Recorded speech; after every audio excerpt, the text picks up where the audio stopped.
of readers looking at this same moon at this same moment. I like that. Connect.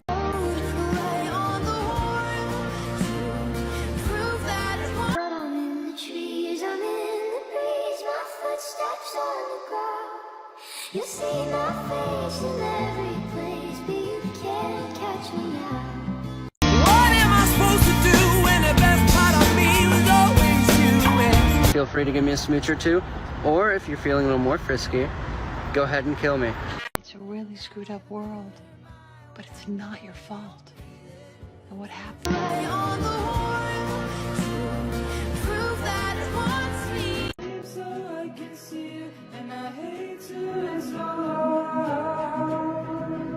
I'm not quiet, you've been quiet, just receiving what you said. Reeling, feeding, feeling filled by everything you fed.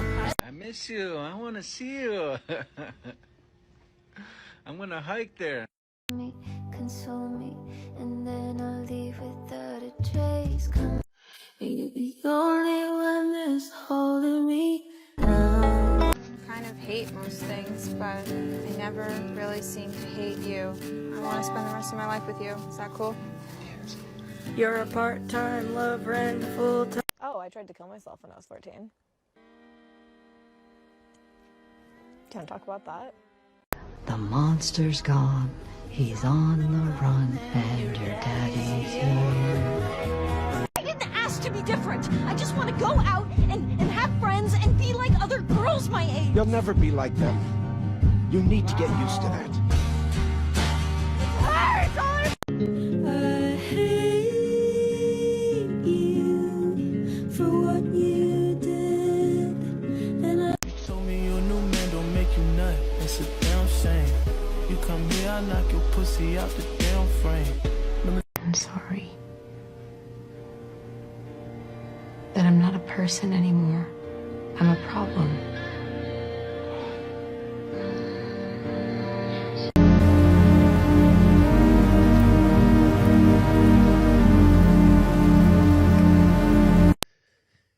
I would say probably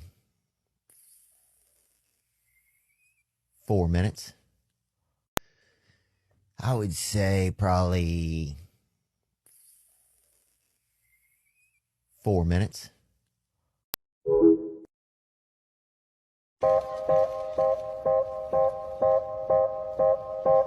Okay, Batman, we'll take it from here.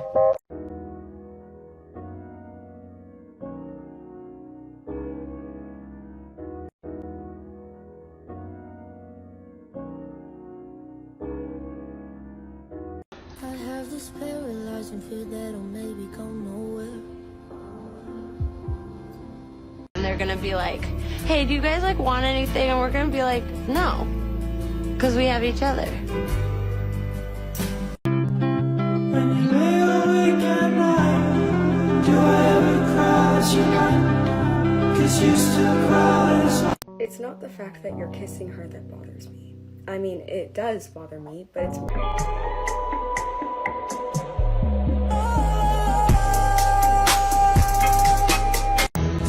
I'll make you happy, baby. Just wait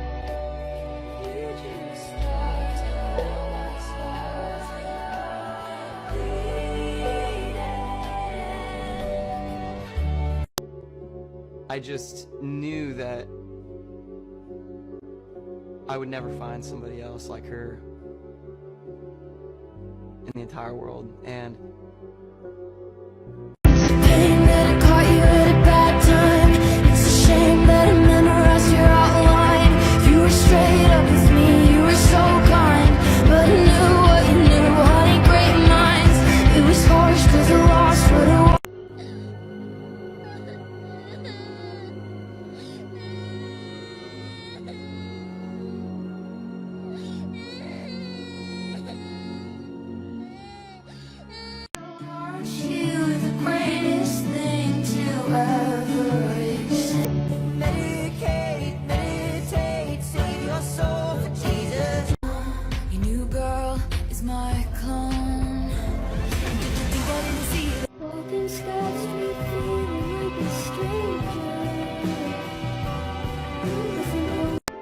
And then I go and spoil it all by saying something stupid like I love you.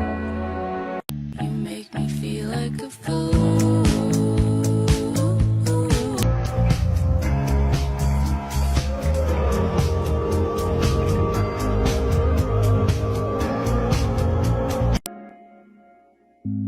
I let go of my claim on you.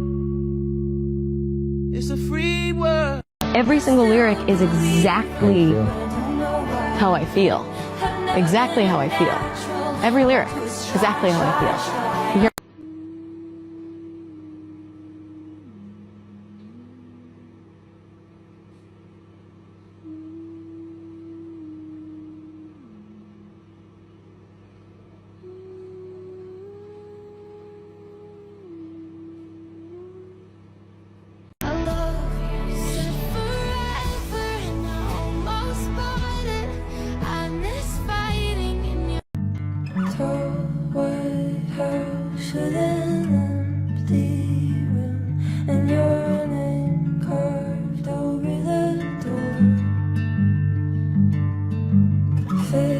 Also, I don't know. But I don't think you'd be proud of how I'm turning out. I'm rarely happy, and if I am, it's because it's temporary. My emotions just hide behind a facade because I don't want anyone knowing how much I miss you. It's okay, Lizzie.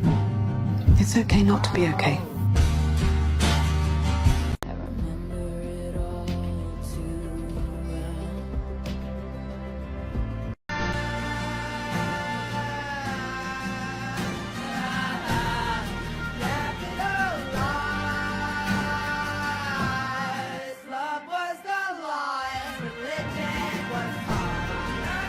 And she understood, and you know that sucks because she was my best friend. I have this paralyzing fear that'll maybe go nowhere. Pull to him on him, now he swear he can't stand bitches. Pull to him on him, now he swear he can't stand hoes. Pull to him on him, now he swear he can't stand bitches. Pull to him on him, now he swear he can't stand hoes.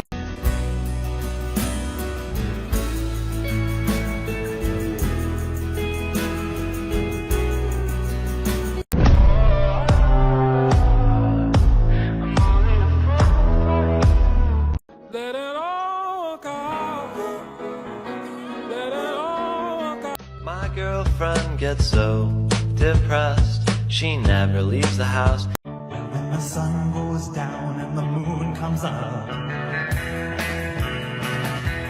To be in love with someone is one thing, but to fall in love with them is a completely different thing entirely. Nobody knows you the way that I know you. I think I have this thing where I need everybody to think I'm the greatest, the quote-unquote fantastic Mr. Fox. And if they aren't completely knocked out and dazzled and kind of intimidated by me, then I don't feel good about myself. This was Saga bitch.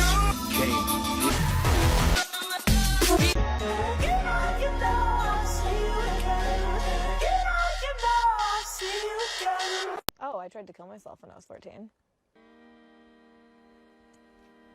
Do you want to talk about that? I think you might have accidentally saved my life. I love your daughter. What do you have to offer her? Nothing. Only this. Let it all work out. Let it all work out. Now it's for the better. Now it's for the better.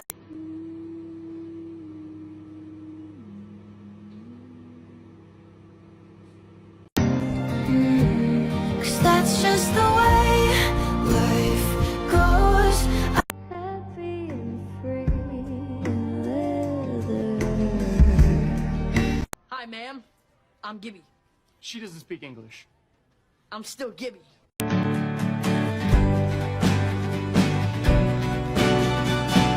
Imagine there's no heaven.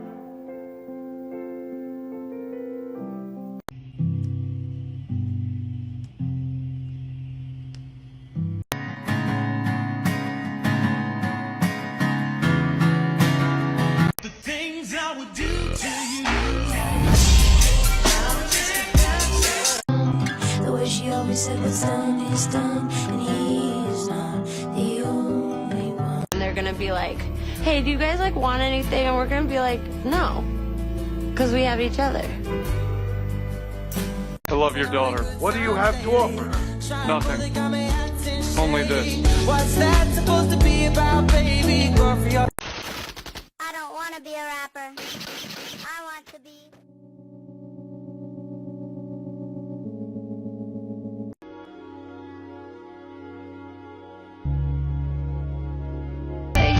Say, wait. They don't want to be like I love you. So I can see it, and I hate to explore.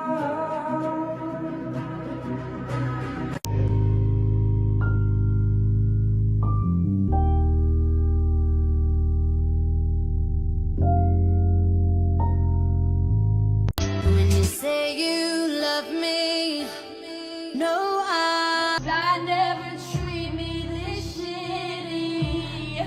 You made me hate this city, and I don't talk shit about you on the internet. Never told anyone anything bad, 'cause that's just embarrassing. You wanna know everything. All that you did was make me fucking sad. I don't relate to you, no. I don't relate. 1,000 miles seems pretty far, but they've got planes and trains and cars. I'd walk to you far. Hey stranger, you're doing a good job. And I know it doesn't feel that way sometimes.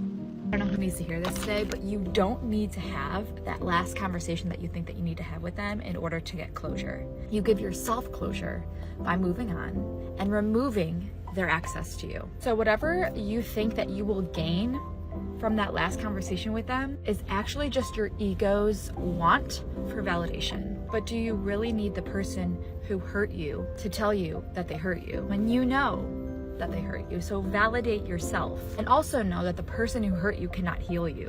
Only you can heal you. So instead of going back to that person to try to get closure from them, look in the mirror and give yourself that closure. Validate yourself, remove access, and move on. I saw her in the rightest way, looking like in her way, laughing while she hit her pen and coughed, and then she came up to my knees, begging, baby, would you please do the things you said you do to me, oh, won't you kiss me on the mouth and love me like a sailor, and when you get a taste and you tell me what's my flavor, I don't believe in God, but I believe that you're my savior.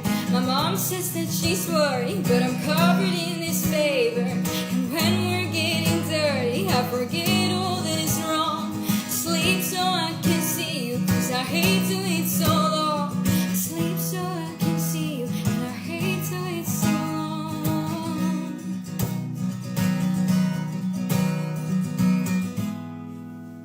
Trumpets sound right now, and you're called to go home. God will either look us in our eyes and say, "Well done, my good and faithful servant," or "Depart from me, I never knew you." If God says, "Well done, my good and faithful servant," then count your blessings because you're going back home. However, if God says, "Depart from me, I never knew you," then that means more than what you even know. Luke 12:7, every single hair on your head is counted. We will be facing the same God who created you, the same God who created all of this, the same God who created your personality, your humor, every single thing about you. If God knows how many strands of hair are on your head, yet he looks at you the day of judgment and he says, "Depart from me, I never knew you," that must mean that what God made you for, what God made you as, compared to who you are now, are two completely separate people. That must mean that you have strayed so far away from who God wanted you to be, who God designed you to be, that you start following more of this world than you start following more of him. He created you, of course he knows you. So if he says that he does not know you, that means something. That means something so deep. And I don't know about you, but I don't want my Creator looking at me and saying that He doesn't know me, yet He's the one who created me. But look, the trumpets haven't sounded. We haven't died yet. The day of judgment isn't here yet. We are still on this earth. We are still living, we are still breathing, and we are still experiencing life. Every single day is another opportunity to connect with our Lord. Every single day is another opportunity to get to know our Father, the one who created us. So I ask of you, please, please, let all of this be worth something. Let your suffering be worth something. You still have time. Don't use that time worrying about what He may say to you. Don't waste that time thinking you're not doing enough. Because all of the time that you spend worrying and thinking that you're not enough, you could be using to be close to Him.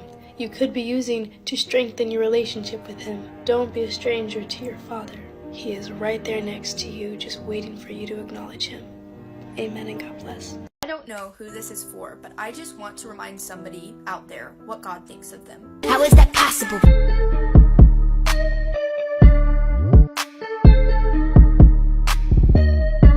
If you have an anxious attachment style, I am going to give you some solid, life-changing advice right now. So listen closely. I know that if you have anxious attachment style, you are checking your phone probably 30 times a day. You're checking to see if this person called you, texted you, DM'd you, Snapchatted you, liked something, viewed something, whatever it is. And this goes as far as dating and all the way into relationships. And I know that that's what you're doing. You're checking your phone 24/7. And I can also guarantee that you are not being present when you are doing anything throughout your day. So my advice to you, and I'm going to give you a nice explanation as to why and how, is I want you to do what it is that you're doing. And let me explain. If you're out to lunch with one of your girlfriends, I want you to go out to lunch with one of your girlfriends and put your phone away. If you are going in the shower, I want you to leave your phone out of the bathroom and go take a freaking enjoyable shower. If you are doing the dishes, I want you to put your phone away and do the dishes. If you're reading a book, I want you to put your phone away and go and read the book. Whatever it is, pretty much what I'm saying to you is you need to be present in what it is that you're doing. And let me tell you why. It's not just you need to be present because, like, you know, we all talk about like being present and being mindful. It's not about that. It's about when you are checking these things while you were trying to do other things throughout your day, you are pretty much saying to yourself that the people that you're with and what it is that you are doing with your life and your day and your time is just not as important as hearing from this person, right? A text is more important. A call is more important. I see this so commonly with girls that, you know, they're out to dinner with their girlfriends and they're in a long distance relationship and they will literally leave in the middle of dinner because their boyfriend's FaceTiming them. And you are practicing and strengthening the self-abandonment in that moment, that who I'm with and what I'm doing is just not as important as hearing from this person. So if you practice do what it is that you are doing, right? Be present, right? You are then, and this is why I'm saying in a couple days it will work, and I can guarantee you that you will feel a major shift, is because you are now saying to yourself that you are reiterating that what you are doing and who you are doing it with is important, right? Because the major pain point for anxious attachment style, relationship anxiety, breakups, any of these things that I work with are a lack of self-worth and a lack of self-value. And it's not a lack of value and worth because you have those things. It's a lack of your perception that you have those things. You don't see that you have worth and you don't see that you have value. And this is why you are constantly checking your phone, because you're not in what it is that you are doing, because it's just not as important to you, because you don't think that you're important. You don't think that you're valuable. You don't think that you're worth it. The most important thing in the world to you is hearing from this person. So if for a couple days you can put your phone on D&D, shut your ringer off, check your phone when you have time to check your phone, but do what it is that you are doing and who you are doing it with. Be present. I want you to do it longer than a couple days, but I can promise you, if you do it for a couple days, I promise you will feel so much more empowered. You will feel so much more secure. You will feel proud of yourself, because what you are also doing now is you are setting a boundary. You are making a rule. You're making a promise to yourself and you're sticking to it. And I can guarantee you the most insecure people that I know in attachment and in life in general are people that constantly break their promises to themselves. People that constantly self-abandon themselves. And every single time that you are at the gym, out to lunch, in the shower, going to bed, reading a book, and you check your phone to see if you got a text from this person or a call from this person, you are practicing self-abandonment, and that's what has to stop. Go and do it. Come back to me. There's not a lot that I can guarantee, but I can guarantee you if you do this strictly for literally a couple days, you will know exactly what it is that I'm talking about.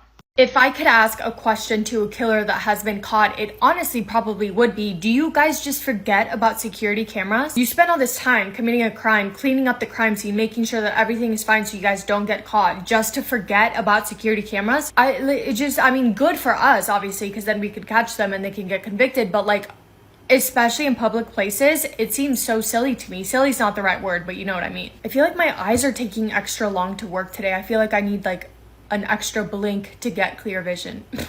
Am I going crazy? Probably. Anyway, I'm gonna pronounce the name wrong. It's just what I do at this point. You could probably count on me getting it wrong more than you could count on me getting it right. Marcus Matsunaga and his wife Elise lived together in Brazil in 2013. I don't think we've ever done a Brazilian case before. Marcus was very wealthy. He was a multimillionaire CEO of a family company. His family was one of the richest families in Brazil at the time. He was previously married once, but his second and current marriage was with Elise. Elise came from a difficult upbringing. She was raised in a terrible household. She experienced a lot of hard things that children should never be exposed to. When she met Marcos, she was going through law school. They met online. She did stuff online to be a sugar baby, and Marcos did stuff online to be a sugar daddy, so that's how they met. But the relationship obviously turned into something more, and they ended up getting married. His friends could always see the dynamic that you have Elise, a young, beautiful woman. She's marrying an older man, 10 years older to be exact, successful millionaire, soon to be billionaire guy. They thought that she was just in it for the money, basically. Shortly after marriage, they sadly struggled with infertility, but after a lot of rounds of IVF, they had a miracle baby daughter. Happy little life. They were living the dream. They had all the money in the world, happy in love, all was good. In May of 2012, Marcos was in the middle of closing a $1 billion deal to sell his company. But then one day, his wife Elise calls the police to report him as missing. He was gone. She tells them that the night of his disappearance, he went to the office for a late meeting. He was meeting with the people that were going to buy his company, and he had that meeting that probably most likely was going to end really late. He also had a meeting early in the morning. So he had told Elise not to be concerned if he just didn't come back home. He was probably going to spend the night at the office. So he left for that late meeting, but he never came back, is what she is telling the police. The investigation begins. Searches are put together to look for Marcos. Police start questioning everyone, interviewing everyone who knew him. Now, let's backtrack for a second. Earlier that month, Elise was out of town for about a week. She was visiting family. She had suspicions that her husband, Marcos, had been unfaithful. So when she left town, she hired a private investigator to follow Marcos around the entire time that she was gone, and when she returned, the PI gave her all the information he had collected. And it was confirmed that Marcos was cheating on his wife constantly, any chance that he got, really. Now, fast forward to the end of May, Marcos has been missing for a few days, and Elise goes to Marcos's parents' house. She fills them in a little bit. She says, you know, your son has been cheating on me. I have evidence to prove it. And she tells his parents that she had confronted Marcos about the cheating right before he went missing. And instead of denying it, Marcos just left. So she's telling his parents that she doesn't really think that he's actually missing. He just walked out on his wife and on his child. And he felt really guilty and ashamed about that. So he was just hiding out, basically. And because Elise did have evidence proving that he was cheating on her from the private investigator, his parents were like, wow, first of all, that sucks. But second of all, you're right. He probably is ashamed, and he probably is just hiding out. When police get caught up to speed, they also think that it is possible that Marcos just left on his own accord. And then Marcos's, is it Marcos's or Marcos? His brother received an email basically confirming that he had been unfaithful, that he ran away, that he was so sorry and ashamed, but he was fine, he was safe. Which, great, okay, cool, Marcos is alive. He emailed to saying that he left and it was his decision, but he was safe somewhere far away. Great. But a few days pass and human remains are found scattered around a field less than 20 miles from where Marcos and Elise lived. Human remains, a body that had clearly been chopped up into pieces and different body parts scattered around the field. There was also a bag that contained clothing, presumably the victim's clothing. And with that, as well as with dental records, they were able to confirm that those remains belonged to 48-year-old Marcos Matsunaga. When they recovered his head, the autopsy revealed that his cause of death was from a gun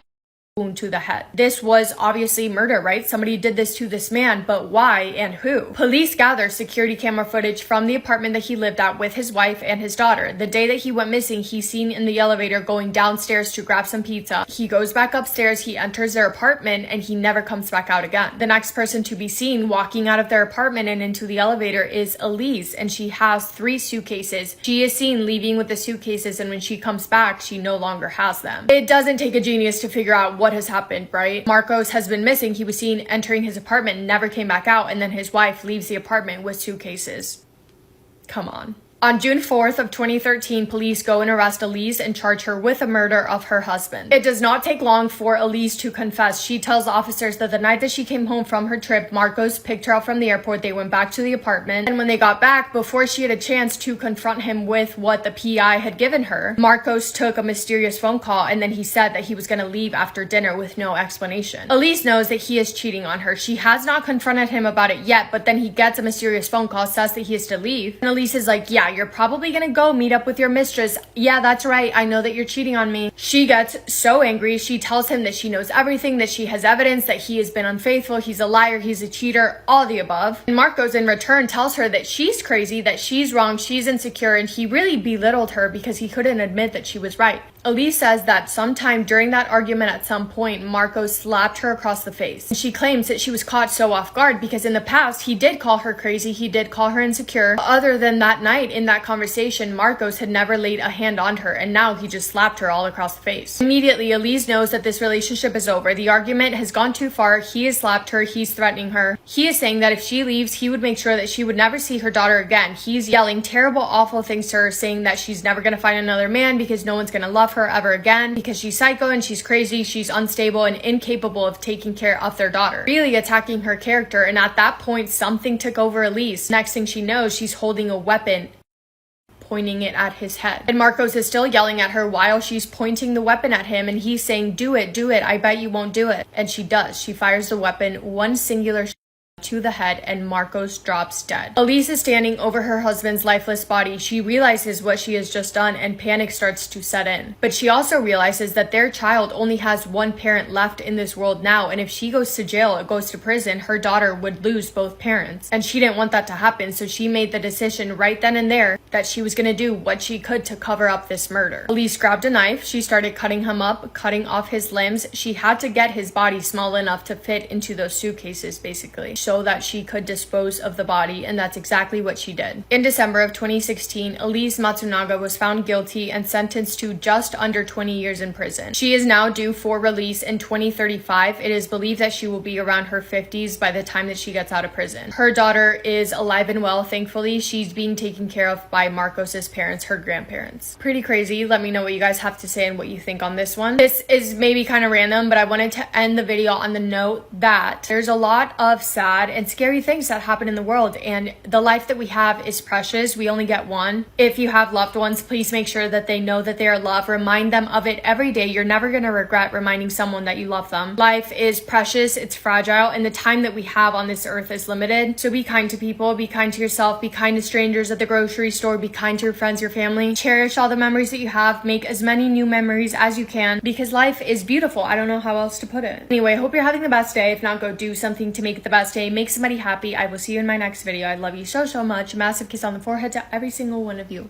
It has been said that his crimes inspired the Scream movies, but I can't confirm or deny for sure. Danny Rowland is also commonly referred to as the Gainesville Ripper. He took the life of 5 college students within the span of 4 days. Danny was born in Louisiana to parents James and Claudia. He also had a little brother. His father was a U.S. veteran and then a police officer. He married his wife Claudia when she was only 19 years old, and he was terrible. From the moment that the couple found out that they were going to be parents, James decided that he didn't want to have kids. He was going to hate his kids. He didn't want them, he didn't want to love them, did not want to care for them, didn't like them, and his behavior proved that. Claudia did try to leave her husband on multiple occasions, but she would always return. This is a quote in reference to Danny, quote, "He has a father that hates him. The more the young man did to please his dad, the more punishment and belittlement he received." In school as a child, Danny was described to have poor impulse control. He was aggressive at times, but shy and reserved at other times. It was obvious to his teachers and his peers that this little boy had something terrible going on at home. In his young teenage years, Danny became a peeping Tom. He would be caught looking through girls' windows in the middle of the night, very creepy and extremely disturbing, knowing what we know now that he goes on to do. The older that he got, the more that he started getting in trouble with the law. For multiple reasons, but mainly for theft, for spying on girls, for trying to rob people's homes, etc. In his early 20s, Danny's behavior was very concerning. In an argument with his father, he grabbed a weapon and fired it at his father's face. The injury did not kill his father, but he did lose an eye, and his face would never be the same. Around this time, Danny as well informed his mother that he had more than one person living inside of him and that one of those people was very evil and wanted to do very bad things. That terrified his mother, and she would remain scared of her son, I think, for the rest of her life. Danny did get married, but that marriage would only last around 4 years. His wife divorced him and said that it was because she claimed that Danny threatened to kill her. Now we get to August of 1990. Danny is around 36 years old at this time. In the early hours of August 24th, 1990, Danny broke into the apartment of college students Sonia Larson, who was 18 years old at the time, and Christina Powell, who was 17 years old. Danny went upstairs into Sonia's bedroom where she was sleeping. He taped her mouth shut and brutally attacked her, ending her life by stabbing. He then walked back downstairs where Christina was sleeping on the couch. He taped her mouth shut, tied her hands, S8 her, and after that stabbed her in the back 5 times, ending her life. Danny then posed the bodies in a very specific way, if you know what I mean. He walked over to the bathroom, he took a shower, returned to the bodies, cleaned them off of any evidence, removed the tape from their mouths, and then left. Sonia and Christina were freshmen at the University of Florida. They had just recently moved in. Classes hadn't even started yet. Christina's family had plans to go visit the girls and look at their apartment before classes started, and when the family showed up at their apartment and the girls weren't answering the door, they called police, who came, broke down the door, and they were met with the most horrific crime scene, leaving Christina's family and soon Sonia's family as well absolutely heartbroken. Just one day later, August 25th of 1990, Danny broke into another apartment, the apartment of 18-year-old Krista Hoyt, who was a student at Santa Fe College. Krista worked part-time at the sheriff's office. She was working towards becoming a crime lab technician. When Danny broke into her apartment, Krista was not home, and he hid and he waited for her to come home. Krista got home around 11 a.m. and was attacked from behind. Danny taped her mouth, tied her wrist, S8 her, and then killed her. Danny left the scene of the crime, but that he realized that he couldn't find his wallet, so he went back to Krista's apartment to go look for it, and while he was there for the second time, he decided to decapitate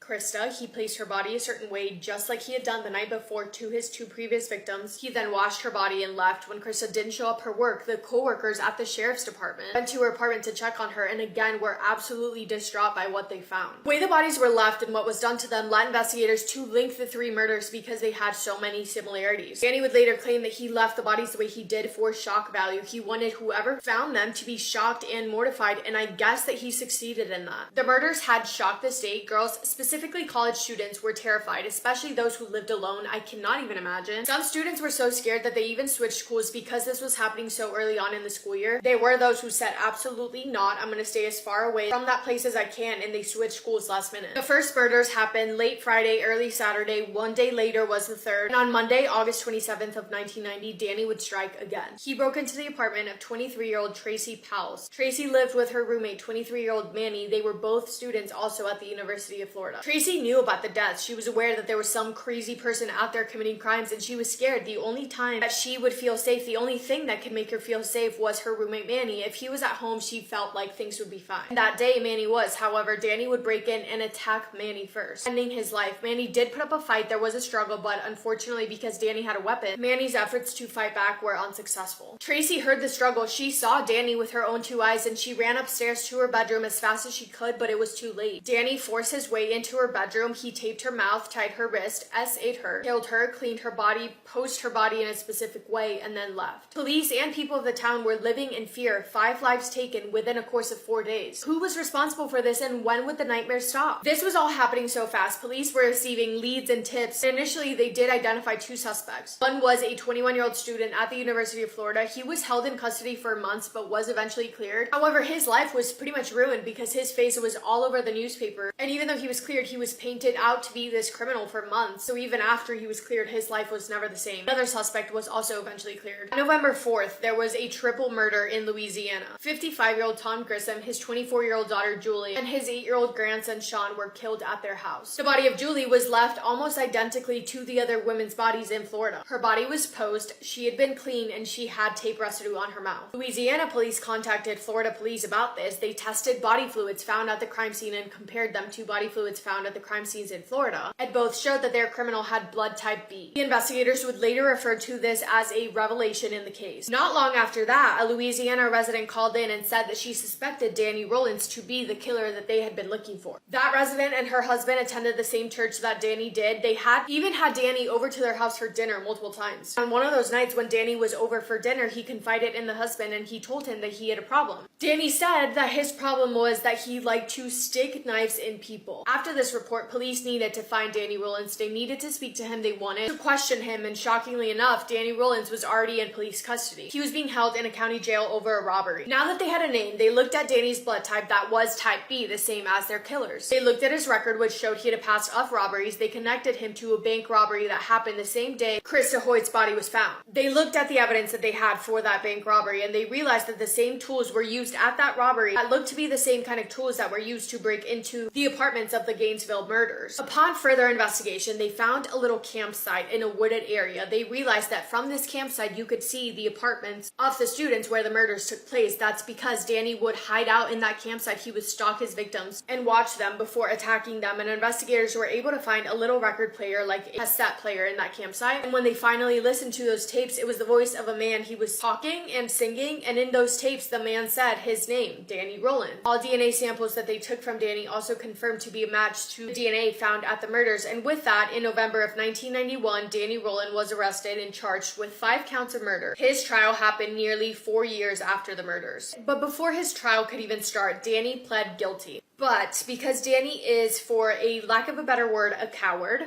he refused to speak directly to officers. Instead, he requested that his cellmate be there, and Danny would whisper his confessions into his cellmate's ear, who then would repeat what he said out loud to officers. Danny claimed that it wasn't him who wanted to do these terrible things, but instead it was his other evil personality that lived inside of him. He claimed that his motive was that he wanted to be a superstar like his hero, Theodore Bundy. While looking more into the investigation, detectives realized that all the female victims very closely resembled Danny's mother. So maybe there was some motive there. On April 20th of 1994, Danny Rollins was sentenced to death. Danny Rollins died October 25th, 2006 at 6:13 p.m.